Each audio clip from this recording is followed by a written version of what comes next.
Okay, fruit lovers, little update on mulberries has been requested. This is the dwarf everbearing. It did not like the drier weather, but it's been growing pretty vigorously. Can't see any fruit. I found that most of these mulberries, if you give them a good pruning, that affects the fruit too, but you know, that they'll produce more fruit.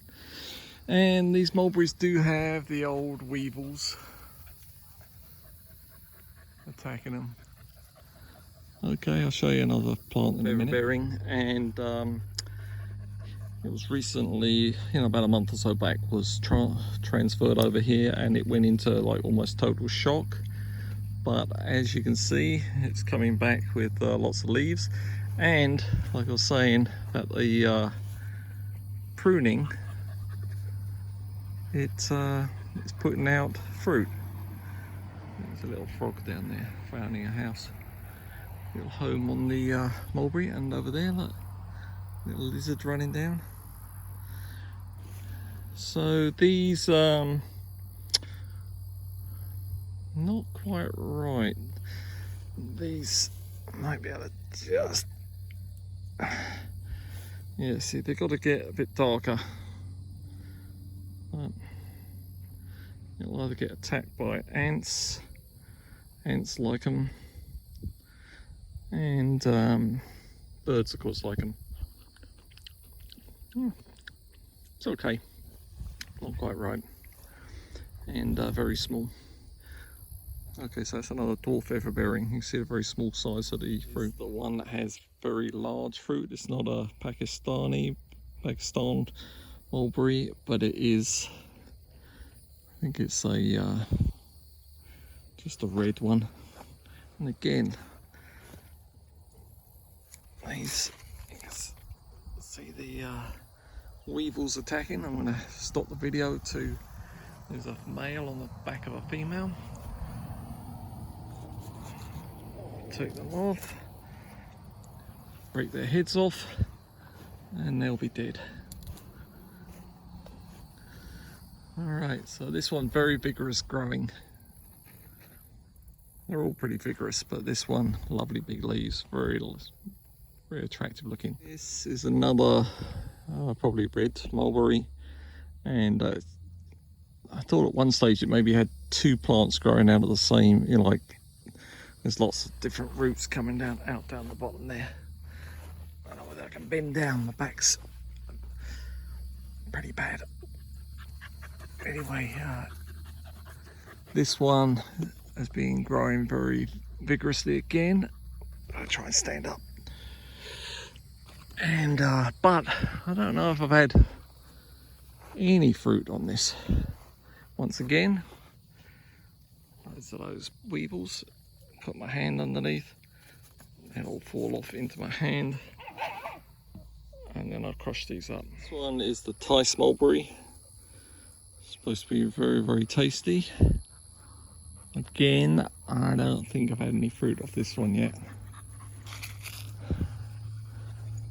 So, again, more weevils.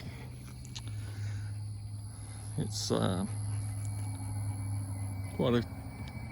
it's growing quite nicely. Big leaves again. It's been very dry here for a summer, and I'm pretty sure I would like it to be a little bit wetter. These three are definitely from cuttings. I took these whites. This is a white mulberry. Took a very, very tall, very quick growing mulberry. I took these cuttings. They were only, like a foot big. And that's grown pretty well there. Probably what's eating this again. Probably more of these little bastards. And I think this is a white one as well. This one has already fruited. In fact, look, there's one there on the back there. Can you see that? That's going to change colour though. And This I think is another Tice. I think this was a cutting I took off of the Tice. So the mama's over there, and then this one's had fruit on it too, I think. Strangely enough, I think this one had fruit even though the mother hasn't. Maybe not. Maybe I just had fruit on the white ones.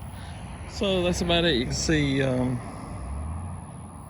some very difference in the leaves. Look, this one's looks more like a very different leaf, isn't it? Indented, but then some of these are round. Very strange. And these ones very big, fat leaves. So a bit of variation, and in case it's something that could be wrong, but I think a lot of the mistakes people make with the names and what is a black and what's a red and what's a white, it's something to do with where they it's actually the branches and the buds, what colour the buds are, rather than the fruit. But I could be wrong, because I've got ones that people said are black and they're red, or they're red and they're black, or they're white and they're red. Anyway, there you go, a whole bunch of different mulberries. Bye.